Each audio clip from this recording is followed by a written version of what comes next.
I joked about going on a date with his boss this Friday, but he took it seriously and took revenge. If someone told me that a tiny, offhand joke would end up costing me my entire relationship, I'd probably have laughed it off. But here I am, wishing I could take it all back. Hey guys, I have made some pretty big mistakes, and now I'm here to share my story, hoping maybe some of you can relate or at least give me some feedback. To be honest, this is a tough one to put into words. It's one of those things I wish I could rewind, but life doesn't exactly come with a rewind button, does it? This whole mess started over something I thought was completely innocent, a joke I made to my boyfriend Mark. And now, looking back, I can see it wasn't as innocent as I convinced myself it was. I should have paid more attention to the warning signs, the little red flags that I brushed off. But I didn't.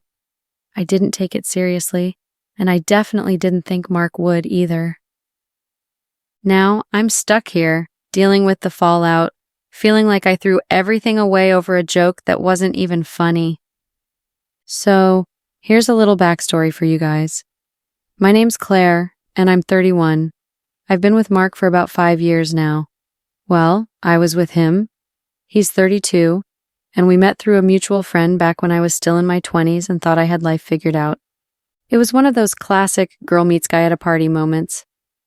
I remember being instantly attracted to him because he had this quiet confidence about him, you know? He wasn't trying too hard to impress anyone, he was just solid. We clicked right away, and after a few more hangouts, it felt like we were glued together. The first year was amazing. We couldn't keep our hands off each other, and it felt like the honeymoon phase was never going to end.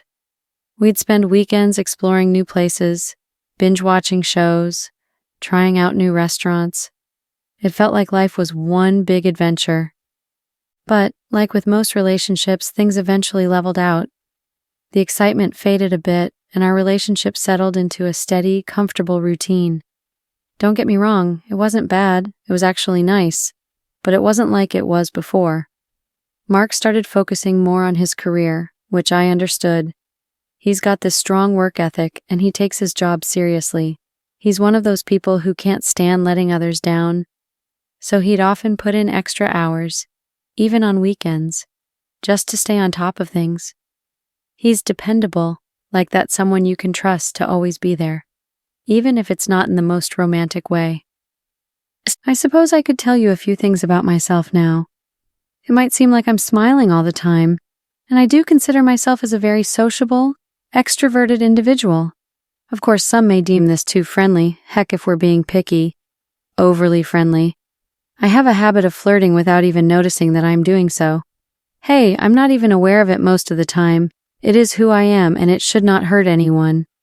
I like making people laugh, feel happy, and, get some attention once in a while. He knew this from the start, and honestly, he never did mind. I mean, he was not jealous in any way possible. He wasn't insecure in the slightest. Perhaps it was as simple as that he had learned to rely on me and did not think it necessary to concern himself with my actions. He'd either roll his eyes at me or nudge me gently if he felt that I was getting too close to someone, which was the extent of his jealousy. We both knew where we were coming from, or so I thought I had understood. Looking back now, I wonder if I took his calmness for granted. Mark's one of those guys who likes stable and predictable. He's the type who'd much rather stay in than go out partying. I think he liked that I was the more lively one. It balanced us out, you know. I'd bring excitement and he'd keep us grounded. I thought we had a good thing going. And it slowly dawned on me that the flame was not as bright. We didn't hug as often anymore, and casual dates became nights where we'd just hang out and stay in to eat.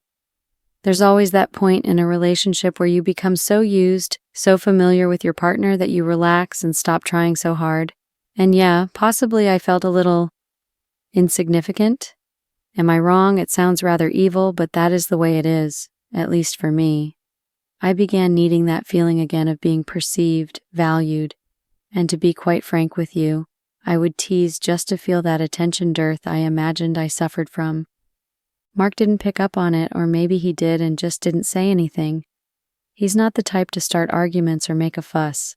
Like I said, he's steady and doesn't let things rattle him easily. He values his peace, his work, his routines. He had his goals, and he was focused on those, especially in the last couple of years. I think he was working toward a promotion or something. I could tell he wanted to make a good impression on his boss, and he'd bring up work a lot more often. He was becoming more serious about his career, and that's something I respected about him. He made sure that his boss was happy with his work. But with him going out to work, I began to feel as if I was being sidelined in his life. I became Deck K in his life and could not understand whether or not he still found me attractive. I never told him any of this.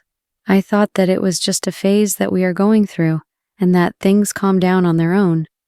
Besides, I thought he would casually dismiss it and tell me that I over-exaggerate things. And maybe I was.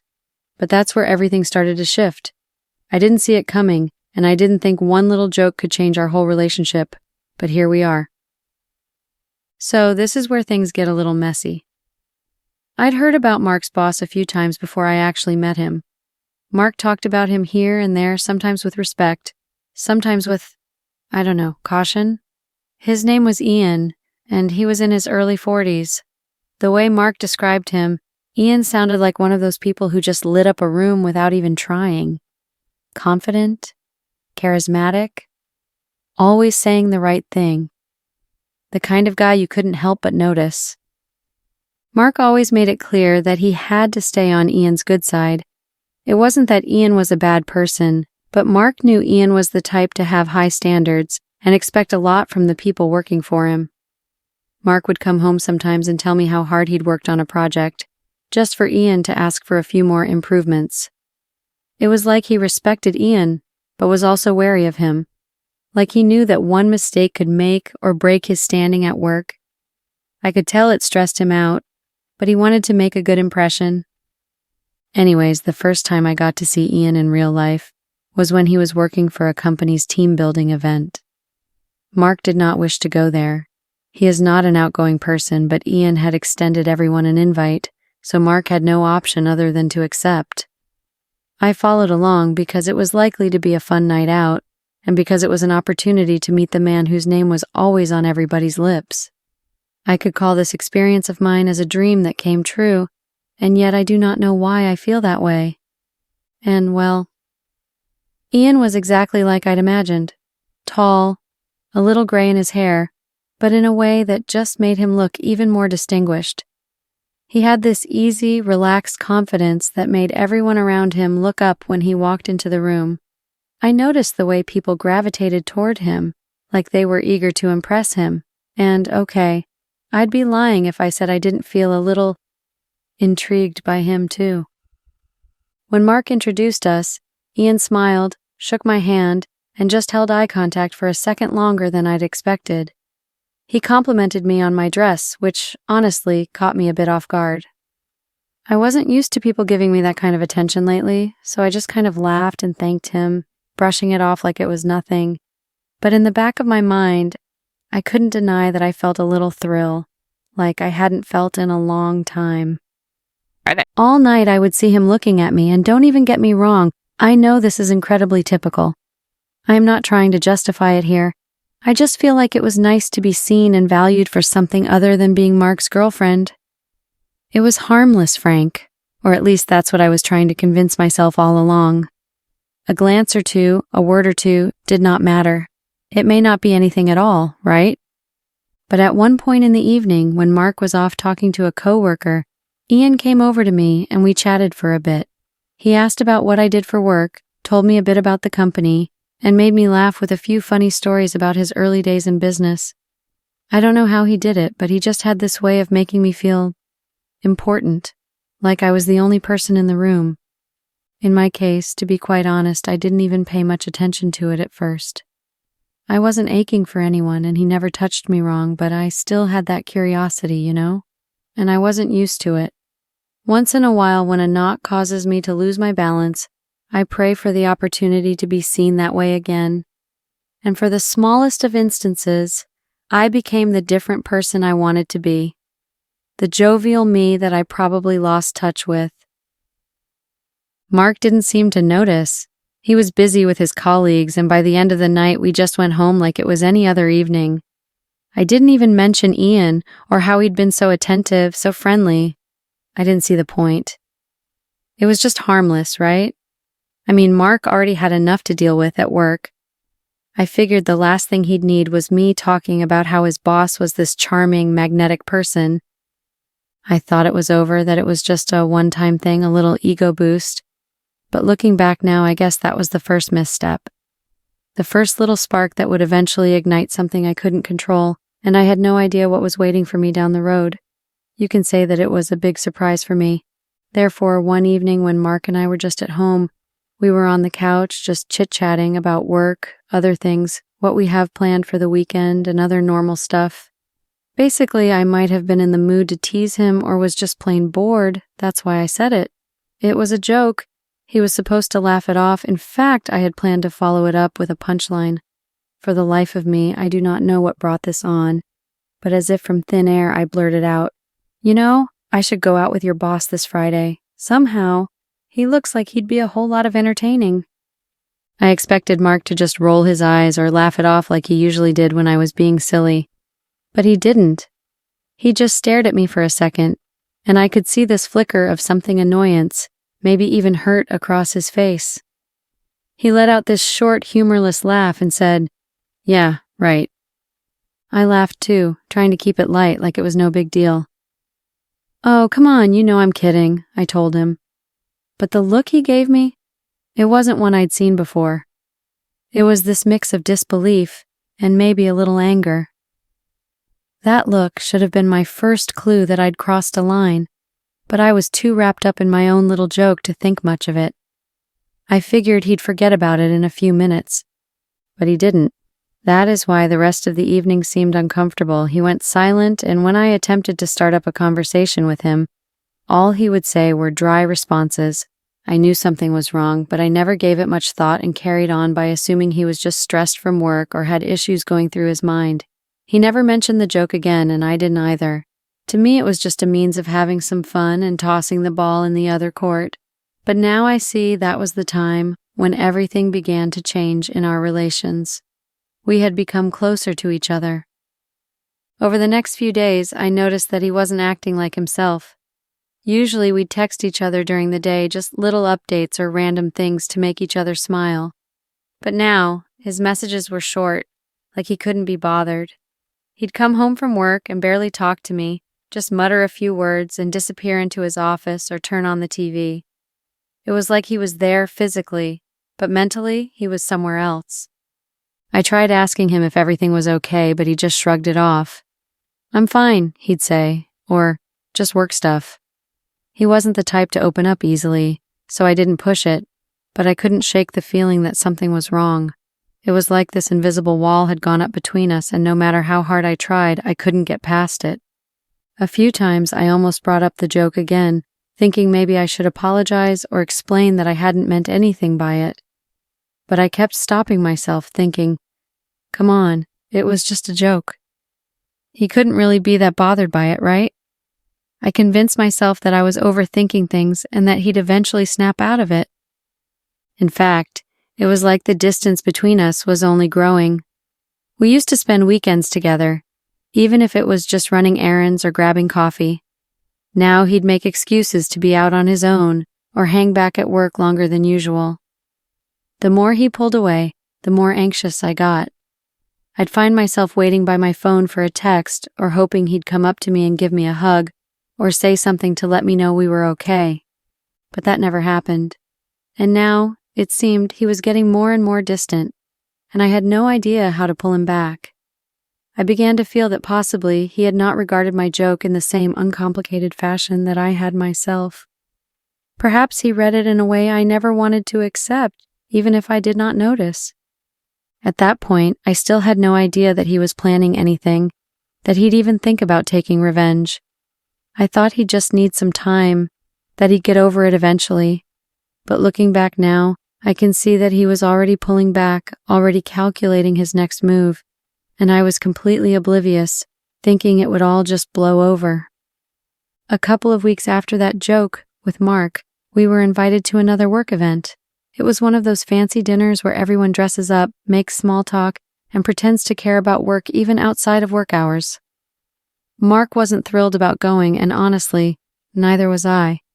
Things had been tense between us since that night on the couch, and he was still acting a little distant, like he was there physically but checked out mentally.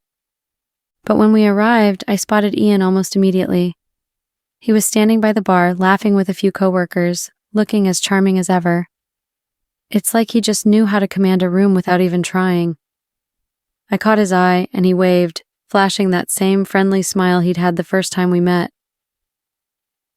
We said our standard greetings, and after a while Mark was drawn into talking with some of his coworkers. I ended up at the bar next to him. As much as I weighed the possibility of getting up and leaving, he turned to look at me, lifted his glass in a toast, mumbled something along the lines of, "Hey, stranger, long time no see." It felt natural, harmless. Just two people chatting. We got to talking and, well, he's the kind of guy who makes you feel like you're the only person in the room. I know it sounds ridiculous, but after the way things had been going with Mark lately, it felt good to be noticed, to be seen. I remember laughing at something Ian said, and he leaned in, lowering his voice, saying, "You're way too fun to be left alone here. Mark's a lucky guy."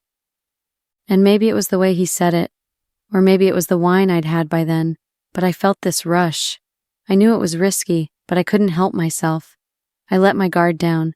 We kept talking, and our conversation drifted into this flirty banter that, looking back, was more than it should have been. I was pushing boundaries, and I knew it, but I kept going anyway. At some point, Ian got up and said that we needed to get out for a while and get some fresh air. There was a little patio with around 4 tables, and we located one of them in the corner of the patio. We talked about random things, everyday interactions, employment, common chit-chat, but there was the conflict brewing, manifesting. This I knew was risky business, but I thought that this is what we all do for a lark. I tried to persuade myself that it was just a moment of flirty acting and that it doesn't necessarily mean anything. But then, one thing led to another. I don't even know how it happened. One minute we were laughing, and the next he leaned in, close enough that I could feel his breath on my skin. And I didn't stop him. I didn't pull away. Instead, I closed the gap between us. There was this thrill, this rush of excitement that I hadn't felt in a long time, and in that moment, I wasn't thinking about Mark or the consequences or anything else. It just happened. Afterward, the reality of the situation set in with me like a ton of bricks. We both sprang up quickly, realizing the gravity of our actions momentarily hitting us still. I looked at Ian, who must have noticed my anxious expression. He simply nodded before going back here. I sat out there for a few minutes and tried my best to motivate myself to do whatever it took to get the guilt feeling out of my system. I kept on asking myself, what have I done? The guilt was overwhelming. I knew I'd messed up, big time. But at the same time, a part of me felt exhilarated. It was like I'd tapped into this part of myself that I hadn't felt in years. I hated that I felt that way, but it was the truth. I couldn't deny that in the moment, it had felt thrilling. But now, standing there alone on that patio, all I felt was regret. When I got back inside, Mark was still talking to his coworkers, oblivious to what had just happened. I tried to act normal, but my mind was spinning. I couldn't look him in the eye without feeling this weight pressing down on my chest. He didn't notice anything off, though, and as the night went on, I somehow managed to keep up appearances. The whole way home I was silent, my thoughts racing a mile a minute. Part of me wanted to tell Mark, to just get it out in the open and deal with it. But I knew it would destroy him and probably our entire relationship. I couldn't bear the thought of that. So, I made a decision. I told myself that I'd just forget it ever happened, that I'd bury it deep and never speak of it again. I kept thinking, it was a mistake. A one-time thing. I can move past this. We can move past this. But that voice in the back of my head kept reminding me of what I'd done, and it wouldn't let me go. The next few days were a blur of mixed emotions. I'd catch myself replaying that moment with Ian in my mind, feeling that same thrill, and then immediately drowning in guilt right after. I kept thinking about Mark, about the trust he'd always had in me, and I hated myself for what I'd done. But every time I thought about confessing, I'd back out. telling myself it was better left unsaid. I tried to put on a brave face to act like nothing was wrong, but I could feel the distance growing between us. Mark still seemed a little off, but I figured he was just stressed from work. And me? I was stuck in this silent torment, feeling like I was living a double life, one part of me aching with regret and the other part trying to pretend like nothing had changed. I kept telling myself that it was just a mistake, that I'd never do it again. And I believed it too. I wanted to believe that I could go back to how things were before, that I could just push it all down and move on. But deep down, I knew I'd crossed a line I could never uncross. And somehow, I knew that nothing was ever going to be the same again. Little did I know the secret I thought I could bury wasn't going to stay buried for long. And Mark? He'd already started putting pieces together, seeing right through the cracks I thought I'd covered up so well. I just didn't see what was coming. What I didn't realize was that Mark hadn't taken my joke as lightly as I thought. He was a lot more aware than I gave him credit for. From the moment I'd made that comment about going out with his boss, he'd started noticing things, small things, maybe things I thought were nothing, but he was piecing them together, one by one. I guess that's where I really messed up. I'd assumed he didn't care enough to pay attention, that he was too wrapped up in his work to see any of the subtle changes in me. But he was watching, and he could tell that something was different. He'd notice when I'd suddenly go quiet or act distant, moments when I'd stare off, lost in my thoughts, things I thought he wouldn't even notice or question. It didn't help that I hadn't exactly been myself around him.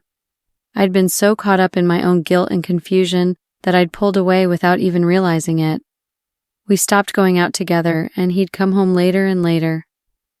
He didn't talk as much. His texts became almost robotic. At first, I thought he was just stressed with work. But then it started to feel more deliberate, like he was purposefully keeping his distance. It was as if he'd started building this wall between us and I had no idea why. But you'll never guess what I didn't know. He had been doing some investigation of his own. Mark has not been part of the people who would break into someone's house only to go through their things. However, once he saw an opportunity, he took time to spy. Perhaps he was glancing at my phone when I wasn't paying him any attention, or he'd briefly checked a few things when I stepped out of the room, or he might have heard me say something at work. They say what matters is not the end, but the means that were used to get there. And what he did find must have been enough to cement his suspicions. And yet, he didn't confront me. Not right away, at least. Instead, he kept it to himself, which somehow made it worse. He'd go days without saying much, no more asking about my day or making plans for the weekend. I started to feel like I was living with a stranger, someone who was just there but not really present. It was unsettling, and I could feel something big was coming, but he didn't give me any clues. It was like he was waiting, watching, and letting me dig myself deeper without even realizing it. I wanted to ask him what was going on, but a part of me was too scared of what he might say. I felt like I was walking on eggshells in my own home, constantly anxious and second-guessing everything I did. Every little silence, every sidelong glance, everything felt like a warning, but I kept telling myself I was just imagining it. But deep down, I knew. I could feel it. Mark knew something, and he was just waiting for the right moment to let me know that he knew. And there was nothing I could do but wait for it to happen. It was a normal evening, or at least I thought it was going to be. I'd just gotten home from work, and Mark was already there, sitting on the edge of the couch, looking like he'd been waiting for me. There was something different about him, though this calmness that felt almost cold. I walked in, gave a little smile, but he didn't smile back. He just stared at me, his face completely blank. Before I could even ask him what was wrong, he spoke. "So, how was your night with Ian?" he asked, his voice icy, almost detached. My heart stopped. It was like everything around me froze, and I felt this wave of panic wash over me. I tried to play dumb, to pretend like I didn't know what he was talking about, but he didn't let me get a word out. "Don't bother," he said, holding up his hand. "I know everything." I stood there speechless, feeling this heavy pit in my stomach. I wanted to say something, to try and explain, but he wasn't giving me the chance. He went on calmly, like he was reading off a list. He knew where we'd gone that night, the way we'd stayed outside, how long we'd been alone. He even knew details that I hadn't told anyone, stuff I thought was buried in my own mind. I could feel my face getting hot, and my hands started to shake. It was like my worst nightmare was playing out right in front of me, and there was nothing I could do to stop it. I tried to apologize, to tell him it had been a mistake, but he didn't want to hear it. "Stop," he said, his voice sharp and final. "I don't want your apologies. I don't even want an explanation." I was stunned. I kept expecting him to yell, to get angry, to say something that would let me know how he was feeling, but he was eerily calm, like he'd already made up his mind long before this moment. And then, just as I was struggling to find the right words, he dropped the bombshell. "I've started packing my things," he said, his eyes never leaving mine. "I'm done with this, Claire. I'm done with you." I felt like I couldn't breathe.